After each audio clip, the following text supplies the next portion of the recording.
Hello les amis, ravi de vous retrouver en ce jeudi 13 mai 2021. Alors comme vous le voyez à l'écran, une map entièrement dans le rouge. Je pense que de toute façon tout le monde a entendu parler. Il y a eu un énorme dump sur le Bitcoin. Alors plusieurs faits, on va dire d'actualité peut-être, ont mené à cette chute du Bitcoin et donc du marché complet. Vous allez le voir, on n'est pas du tout en panique comme beaucoup de gens pourraient le dire. Au contraire, on est allé chercher un point de pivot qui est clé et qu'on s'attendait à aller toucher de toute façon depuis un certain temps. Alors, il est vrai que actuellement sur le Bitcoin, il y avait énormément de bonnes news. Il y avait les alts qui pumpaient un maximum. Il y avait de plus en plus de personnes qui, de côté mainstream, le Bitcoin commençait à être vraiment accepté de plus en plus. Alors, il y a eu lieu évidemment cette correction. On est descendu jusqu'aux 45 000 dollars sur certains exchanges. Évidemment, ça a été vite racheté puisque c'était un point clé que nous allons pouvoir voir directement sur le marché. Alors les amis, on va essayer de décortiquer tout ça, expliquer un petit peu la raison de tout ça. Donc vous le voyez, hein, une map qui est entièrement dans le rouge, bien évidemment. Un Bitcoin qui corrige de 11,11% à 50 500 dollars ce matin à 15h41. On a un Ethereum à 3851 qui lui aussi corrige de 10%. Alors, c'est pas mauvais, loin de là. Vous voyez, on en avait parlé hier. De toute façon, Ethereum commençait à perdre un petit peu de son momentum au niveau des acheteurs. Donc, il fallait bien à un moment donné qu'il corrige. Peut-être que nous avons trouvé la correction à Ethereum qui va lui permettre donc, de pouvoir repartir et continuer à gravir les échelons de cette manière. Alors, on le voit, hein, c'est vraiment un massacre au niveau des alts qui avait de toute façon bel et bien performé ces derniers temps. Donc voilà les amis, il n'y a pas beaucoup de rescapés à part peut-être l'univers de tout ce qui est Polkadot, Kusama et le AAV aussi. Mais autrement, voilà, on le voit, hein, c'est une énorme purge qui offre une opportunité de dingue les amis. Donc voilà, on va essayer de décortiquer tout ça. Du côté du cryptocurrency screener, alors comme d'habitude, on le voit, de toute façon, sortie de correction, Bitcoin, bon, qui est actuellement dans une traîne très court terme qui est dans le orange, donc ça veut dire que peut-être à court terme, on va essayer d'aller chercher les points hauts, mais sinon, on est toujours dans le rouge. Bon, bah voilà, hein, la map entière commence à essayer peut-être de reprendre des couleurs, mais ça ne veut rien dire, on n'est pas encore sorti d'affaire à proprement parler, même si on va voir qu'on va sans doute rebondir sur ce point clé dont je vous parle depuis un certain moment et qu'on va aller voir dans la vidéo prochainement. Donc, vous le voyez, hein, c'est vraiment une purge sur tout le monde et en plus on a une chance, c'est que les alts n'ont pas forcément purgé autant que ça puisqu'on a un Bitcoin qui corrige de 10,37% en daily et on a des alts qui eux ont pris entre 10 et 25% de baisse, ce qui n'est pas non plus énorme puisque généralement les altcoins corrigent de 2 à 3 fois plus que ce que le Bitcoin réalise. Donc on est un petit peu sauvé au niveau des alts. Vous allez le voir aussi. Côté Bitcoin dominance, on chute de plus en plus, ce qui veut dire que les altcoins peuvent avoir peut-être un dernier énorme pump avant que le Bitcoin lui-même réalise son énorme mouvement que l'on attend depuis un certain moment. Donc voilà, pas grand-chose à dire, comme je vous l'ai dit, à part l'univers Polkadot, Kusama et un peu le AAV, donc un petit peu la DeFi. Il n'y a vraiment pas grand rescapé sur le crypto total. Du côté du Scalpex Index, les amis, le Crypto Fear and Greed qui est retombé dans la peur, donc on est dans le jaune. N'oubliez pas que c'est un indicateur qui est très puissant en crypto-monnaie. Pourquoi? Parce que généralement, quand nous sommes dans la peur et que nous ne sommes plus dans le neutre ou dans l'euphorie, eh bien c'est souvent les meilleurs moments et les meilleures opportunités d'achat. Donc les personnes, bien évidemment, qui ont été patientes et qui ont su attendre justement ces fameux dips, elles vont être récompensées. Les personnes qui, elles, au contraire, ont voulu être un petit peu trop rapides et ouvrir des positions un petit peu à tarlavigo, un petit peu en folie, eh bien, généralement, elles vont être punies. Donc, comme d'habitude, les amis, essayez d'être patients. C'est exactement ce genre de dip-là que vous devez acheter et qui vont vous offrir les meilleures opportunités possibles. Côté Social Index, on est à fond sur Up. Alors bon, je pense qu'on n'est pas forcément à jour actuellement parce que c'est vrai que voilà, avec une énorme correction comme ça, surtout que il y a pas mal de faits sur les réseaux sociaux qui ont été mentionnés, je pense qu'on va vite repartir dans le neutre, voire dans la peur, et un market order flow qui est en recherche d'achat ce matin. On le voit, les murs d'achat, les murs de vente sont tous très empilés. Alors que s'est-il passé? Eh bien écoutez, on le voit, on est actuellement sur les 50 324 dollars. Alors ici, on a corrigé jusqu'aux 45 378 dollars. Donc, c'est une correction qui est assez conséquente, les amis. Alors, rappelez-vous, que s'était-il passé? On avait cette espèce de triangle d'accumulation qui lui a été cassé à la baisse avec énormément de volume, une bougie qui a été très grande hier. On est allé casser notre zone des 52 000 qui, rappelez-vous, était une zone qu'il ne fallait absolument pas casser. On devait essayer de rester au-dessus parce que sinon ça pouvait mener bien plus bas, donc aux 45 000 qu'on est allé toucher et qu'on avait de toute façon matérialisé ici. Donc vous le voyez les amis, gardez toujours vos zones importantes que vous matérialisez sur vos graphiques puisque généralement ce sont des niveaux de support et de résistance qui sont clés et comme on le voit, on est allé indirectement, on est passé de notre première zone dure tout en haut jusqu'aux 45 000, donc toutes nos zones ont été touchées. On est actuellement en train de retester la zone des 52 000 par le bas, on le voit, on est un petit peu rejeté. J'espère qu'on va réussir à refranchir cette zone des 52 000 et au moins aller s'établir entre cette zone des 52 000 et la première zone dure qui se retrouve aux 56 000, 57 000 dollars. Alors là, ça me fait un petit peu peur dans l'instant T puisqu'on n'a pas beaucoup d'éléments puisque la correction a eu lieu cette nuit et hier. Mais on le voit que là, on est peut-être en train de retester les 52 000 pour les valider en tant que résistance et pouvoir être rejeté par la suite. Donc, ce n'est pas forcément très bon signe. On le voit, ici, c'est cassé. On prend les 52 000 et on pourrait repartir plus bas. Ce n'est pas le scénario que je privilégie, absolument pas. Mais je me dois d'être neutre et je me dois de vous présenter tous les scénarios possibles, les amis. Donc, voilà, pour l'instant, on est en train d'essayer de rechercher cette zone des 52 000. On voit qu'on a les 45 000. C'est une zone qui a été vraiment rachetée directement. Ça a été vraiment très rapide. Donc, bon, on va passer après par les graphiques et on va essayer de voir tout ce qui s'y passe. Du côté du graphique, les amis, on est sur le Bitcoin.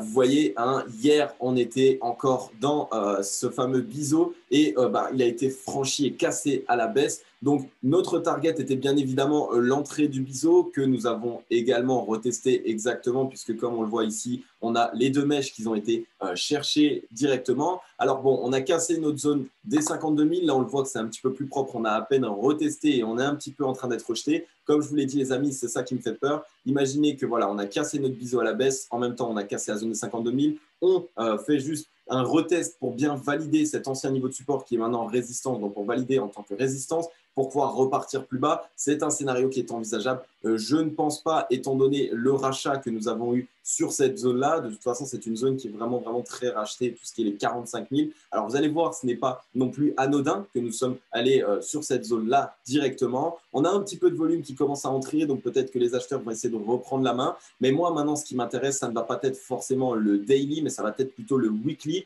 puisque comme vous allez le voir ici, nous avons touché une zone qui était très importante et qui, surtout lors de bull run, est une zone qui nous permet d'avoir des rebonds clés. Donc, c'est la fameuse EMA 21. Alors, vous le voyez à ce niveau-là, la mèche est allée directement toucher notre EMA 21 sans la dépasser. Donc, voilà, à peine, mais pour l'instant, on est racheté. Les amis, vous savez qu'on n'avait pas retouché cette EMA 21 depuis ici environ, qui était en août-septembre 2020, donc ça fait quand même un certain temps, on est toujours resté au-dessus comme vous pouvez le voir à ce niveau-là. Donc c'est une zone qui lors des bull runs évidemment est une zone de support qui est clé et qui généralement nous permet de rebondir et qui surtout généralement est très attendue par les investisseurs et c'est la raison pour laquelle ici ça a été vraiment racheté. Donc bon, on va voir un petit peu comment ça se passe. On voit qu'on a une certaine accumulation ici en weekly depuis un certain temps. Donc, on est vraiment à l'aube d'un mouvement qui peut être bien plus puissant, aussi bien à la hausse qu'à la baisse. Donc, on est vraiment dans l'attente. C'est la raison pour laquelle, depuis quelques jours, les amis, je vous dis de faire très attention à ce que vous faites, simplement parce qu'on est dans une période d'hésitation et il est vrai que sur le marché des crypto-monnaies, les périodes d'hésitation ne pardonnent pas puisqu'elles peuvent soit partir très fort à la hausse et donc on n'est pas dans le train et c'est dommage, soit partir très fort à la baisse et on est dans le train et c'est encore plus dommage.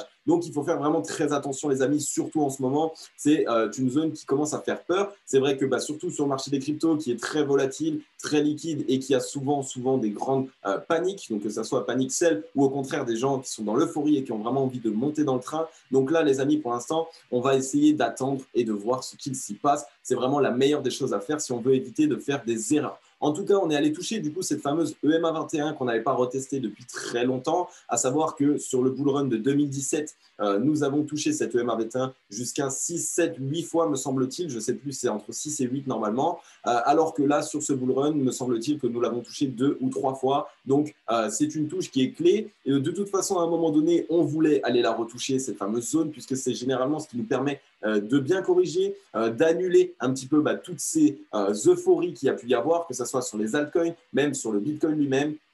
Et toutes ces personnes aussi qui ont essayé d'ouvrir des positions avec du levier se sont fait directement rejeter, se sont fait Rex. Donc, c'est un petit peu ce qui permet de faire un reset de marché et de repartir de plus belle. Tout le monde va être un petit peu plus frileux ces prochains temps, ce qui veut dire que voilà, ça va sans doute se construire gentiment. Il va peut-être y avoir un range assez long. Là, on est quand même un petit peu dans un range depuis 15 février 2021, donc ça fait un petit peu de temps sur le Bitcoin. Et évidemment, ça a fait plaisir à tous les altcoins, mais il faut quand même rester prudent, les amis. Comme je vous le dis toujours, période d'hésitation veut dire faites attention à ce que vous faites. Bien évidemment, quand nous allons toucher cette zone de l'EMA 21, c'est toujours un point d'achat qui est clé et qui peut être très important. Donc, une très, très belle opportunité, peut-être surtout pour les nouveaux arrivants qui, eux, n'ont pas pu monter dans le train.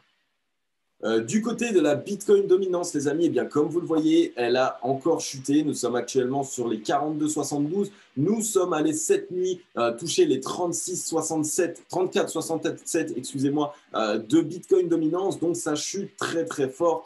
On va voir un petit peu comment ça va se passer. On voit qu'on a été plutôt pas mal racheté directement sur cette zone-là. Donc, je ne sais pas comment est-ce que ça va se passer. Mais en tout cas, la Bitcoin dominance continue de chuter, ce qui veut dire qu'on va peut-être avoir encore un énorme pump de la part des altcoins. Donc, on est vraiment dans cette période où on ne sait pas où on va. On a cette impression qu'on peut descendre encore plus bas du côté de la Bitcoin dominance, mais on a aussi cette impression qu'à un moment donné, regardez un petit peu ça, à un moment donné, il faut qu'on trouve un niveau de support et il va falloir que l'on rebondisse, simplement parce que regardez un petit peu ça. Regardez-moi cette chute. On chute, on chute, on chute, on chute sans jamais faire de rebond. Donc, pour l'instant, c'est un petit peu même fou ce qu'il s'y passe. Donc, est-ce qu'on va baisser ou pas?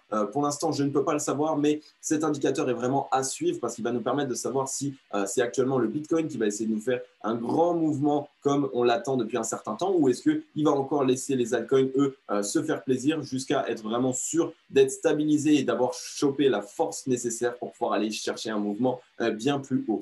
Du côté d'Ethereum, les amis, eh bien, écoutez, en daily, on voit qu'on est allé ici mêcher directement aussi sur notre fameuse EMA 21 qui se trouvait aux 3319 $. Ça a été racheté directement. Ethereum, qui est un actif qui actuellement fait beaucoup parler de lui. On est sûr que ça allait être racheté. Les investisseurs ont vraiment envie de ne pas rater le train. Donc voilà, ça permet à Ethereum lui aussi de pouvoir souffler, de pouvoir se calmer, puisqu'on l'a vu, ça a été assez euphorique depuis la cassure à ce niveau-là. Là, on voit que voilà, c'est assez parallèle, même si là, je ne suis pas en logarithmique. Regardez un petit peu ce que ça peut donner. Donc, c'est vraiment bien plus droit. Donc, il fallait faire très attention. Moi, personnellement, je suis assez content de cette correction sur Ethereum. Ça va lui permettre de souffler, de pouvoir peut-être même un petit peu ranger, reprendre un petit peu de la force et d'accumuler tout ça pour pouvoir par la suite essayer de repartir à la hausse et s'orienter de mieux en mieux. Donc, voilà, les amis, pour Ethereum, en tout cas, un point d'entrée qui était plutôt sympa parce que je vous rappelle que l'ATH ultime est actuellement autour des 4500, 4600 $. Du côté du dollar, les amis, on ne va pas passer d'alt aujourd'hui, ça ne servirait à rien, absolument à rien. On va plus s'attarder peut-être un petit peu sur les news, sur ce qu'il a pu se passer, mais les alts, ça ne servira à rien, comme vous le savez, ça a été vraiment destructif. On a eu pas mal de targets qui ont été touchés, donc bravo, bravo une fois de plus à toutes les personnes qui ont ouvert des positions sur mon aide et sur ce que j'ai pu vous présenter. Donc ces personnes-là, n'hésitez pas à me dire en commentaire vos gains, à me montrer peut-être vos trades, ce serait vraiment très intéressant et pourquoi pas vous faire passer dans certaines émissions. Là, on est du côté du dollar, alors rappelez-vous, comme d'habitude, on avait matérialisé cette zone qui était au début un support qui s'est fait en fait casser, donc on l'a validé en tant que résistance. On voit qu'on a eu une belle bougie qui nous a permis de passer au-dessus. On est en train de pullback, donc c'est exactement ce qu'on était en train de se dire. Alors il y avait deux possibilités, soit on allait juste rebondir dessus pour chuter plus bas, soit au contraire on allait casser et cette fois-ci essayer de repartir par au-dessus. Donc là on est en train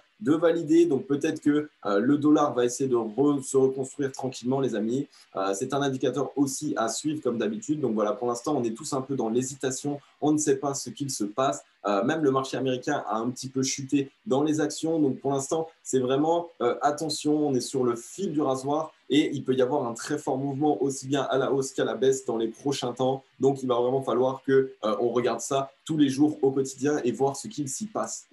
Du côté de Twitter, les amis, on a CZ Binance qui, lui, nous tweet Elon probably did not research how much energy is required to run other currencies that Tesla accept. Donc, en gros, vous voyez que ici, c'est simplement le tweet d'Elon Musk dans lequel il explique qu'il ne veut plus accepté le paiement en Bitcoin pour ces Tesla. Rappelez-vous, c'était une news qui était parue il y a de ça quelques mois, me semble-t-il, simplement où il expliquait que voilà, à partir de maintenant, il acceptait les paiements en Bitcoin pour acheter ces Tesla. Alors, il est revenu sur cette décision. Il explique que pour lui, le Bitcoin actuellement utilise trop d'énergie pour rentrer dans le cadre de son projet, puisque lui, il a des Tesla qui sont actuellement électriques, donc il a vraiment envie d'être en accord avec l'environnement. Et pour lui, le Bitcoin n'est actuellement pas du tout en accord avec ses principes. Donc, il explique que voilà, à partir de maintenant, il ne veut pas vendre ses bitcoins puisqu'il a actuellement, il détient plus de 1,5 milliard de dollars en bitcoin, rappelez-vous. Donc, il ne parle absolument pas de vendre. Au contraire, il dit, je ne pense pas vendre mes bitcoins, mais je ne veux simplement plus accepter les paiements par bitcoin. Donc, voilà, c'est très dommage. Et le tweet, en fait, que nous dit CZ Binance, c'est qu'en fait, il explique que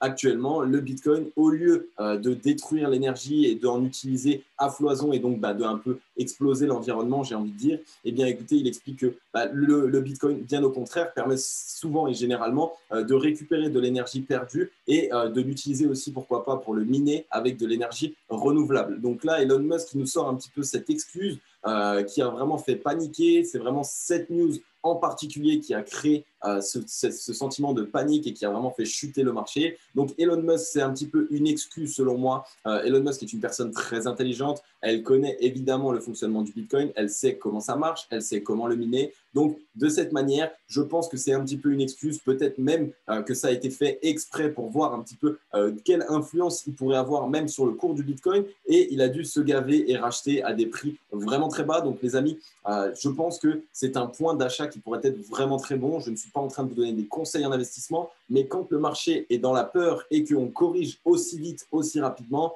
généralement, c'est un point d'entrée qui pourrait être franchement sympathique. Donc, gardez ça à l'esprit, les amis. En tout cas, voilà, un petit peu déçu de ce tweet d'Elon Musk qui a vraiment explosé le marché des crypto-monnaies, qui commençait enfin à se construire de la meilleure des manières. Donc, à voir un petit peu comment est-ce que ça se passe. On a Crypto.com qui nous tweet qu'ils ont enfin lancé aujourd'hui leur fameuse carte virtuelle. Donc rappelez-vous, ça prenait énormément de temps lorsqu'on commandait des cartes de Crypto.com, des cartes de paiement pour les recevoir à la maison. Donc tout le monde était un petit peu dérangé. Crypto.com a pallié à ça avec des cartes virtuelles qui offrent jusqu'à 8% de cashback sur vos achats comme d'habitude, qui est disponible en Europe et en Amérique. Donc voilà les amis, c'est quand même une très très bonne news pour le pro de Crypto.com qui va enfin pouvoir toucher cette partie mainstream qui elle voulait essayer de toucher des cashbacks en pouvant acheter leurs courses, en faisant leurs courses, en faisant des achats, qui pouvaient aussi évidemment avoir des pourcentages de réduction, notamment sur Airbnb, notamment sur des vols d'avion par exemple. Donc voilà, Crypto.com qui petit à petit commence à ajouter des flèches à son arc et qui avance de la meilleure des manières. Donc c'est quand même une très bonne news parmi toute cette peur et ces news qui sont vraiment mauvaises. Il faut quand même essayer d'ajouter du positif. Moi, je suis quelqu'un qui aime toujours être positif. Donc voilà, une bonne news pour Crypto.com. On a Michael Saylor qui, lui, nous tweet que voilà, MicroStrategy a encore une fois de plus acquis du Bitcoin à hauteur de 15 millions. Donc voilà, c'est assez énorme une fois de plus.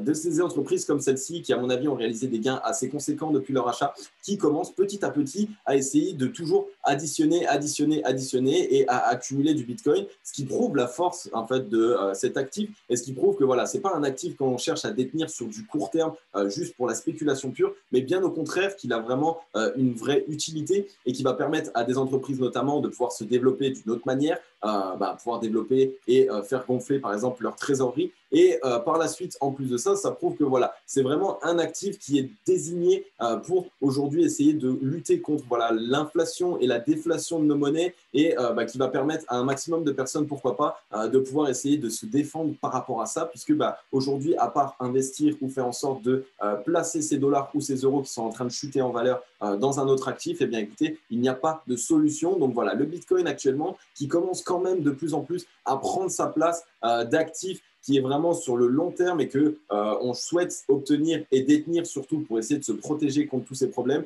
Donc voilà, c'est quand même encore une fois une bonne news pour le Bitcoin et les crypto-monnaies en général.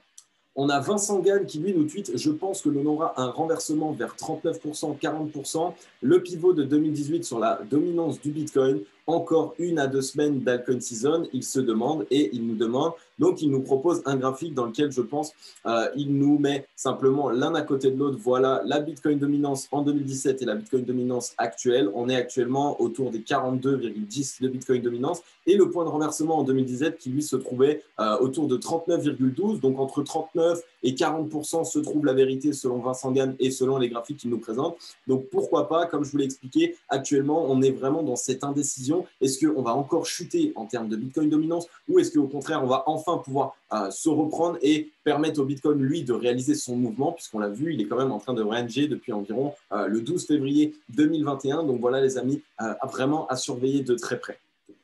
Du côté des news, les amis, on a Vitalik Buterin qui, lui, a fait un don de 1,5 milliard de dollars à ses associations en vendant ces mêmes coins.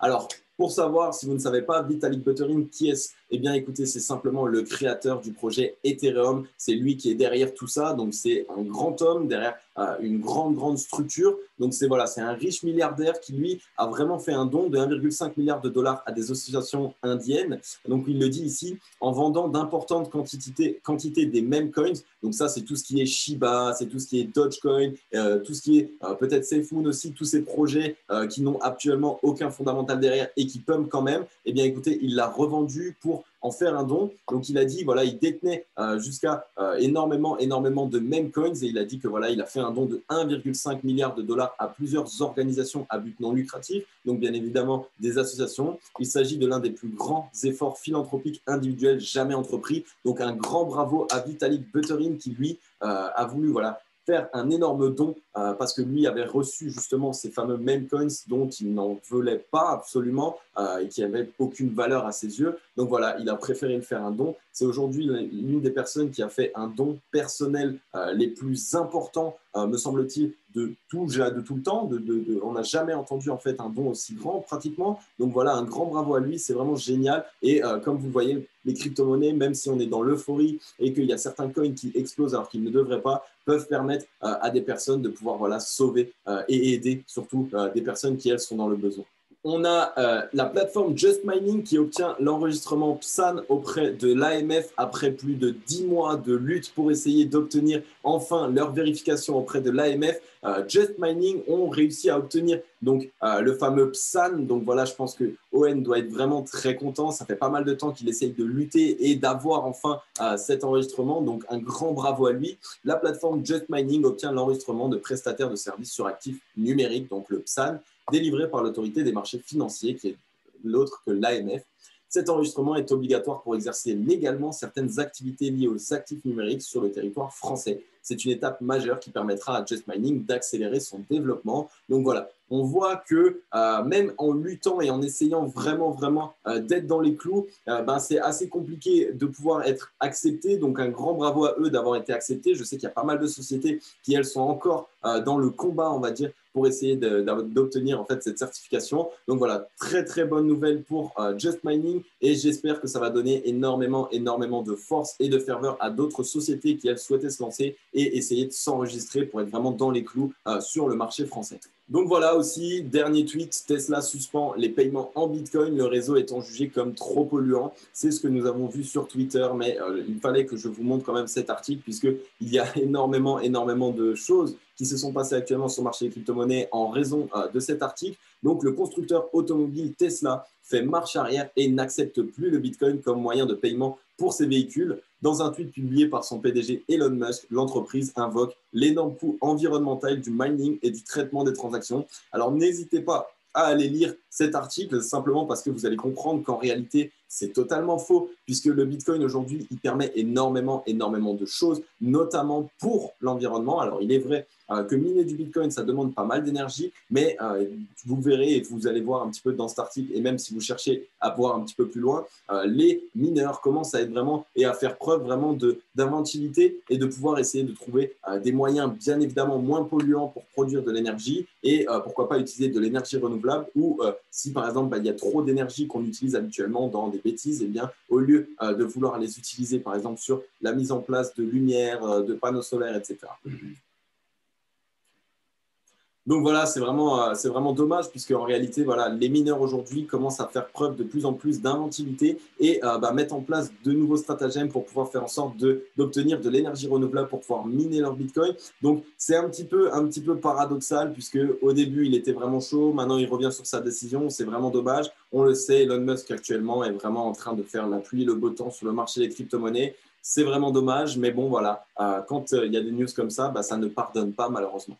Voilà les amis, j'en ai fini avec cette vidéo. Elle a été un petit peu plus courte que d'habitude, mais bien évidemment, on n'a pas pu passer de altcoin puisque on sort tout droit d'une énorme correction de Papa Bitcoin et c'est ce que je vous expliquais, de toujours regarder ce que Papa Bitcoin fait, que ce soit à la hausse ou à la baisse, c'est vraiment lui qui va mener la danse sur le marché des crypto-monnaies. J'espère que cette vidéo vous aura plu, j'espère qu'elle vous aura permis de comprendre aussi ce qu'il s'est passé actuellement sur le marché des crypto-monnaies et pourquoi le Bitcoin a craché de cette manière. Alors les amis, ne paniquez pas, comme je vous l'ai dit, on allait chercher un point clé, un point pivot pour le marché des crypto-monnaies, ce qui va permettre du coup de pouvoir bien souffler, d'avoir vraiment réinitialisé, on va dire, tous ces achats un petit peu trop euphoriques, tous ces leviers qui pouvaient être mis sur le marché des crypto-monnaies. Donc les amis, soyez vraiment prudents, observez ce qu'il se passe. Comme d'habitude, après des corrections comme celle-ci et quand tout le monde est dans la peur, c'est généralement une bonne opportunité d'achat. Ce n'est actuellement pas du tout un conseil en investissement, bien au contraire, mais c'est simplement de la logique et de la réflexion. Donc les amis, si vous n'avez pas encore investi dans les crypto-monnaies et que vous souhaitez le faire,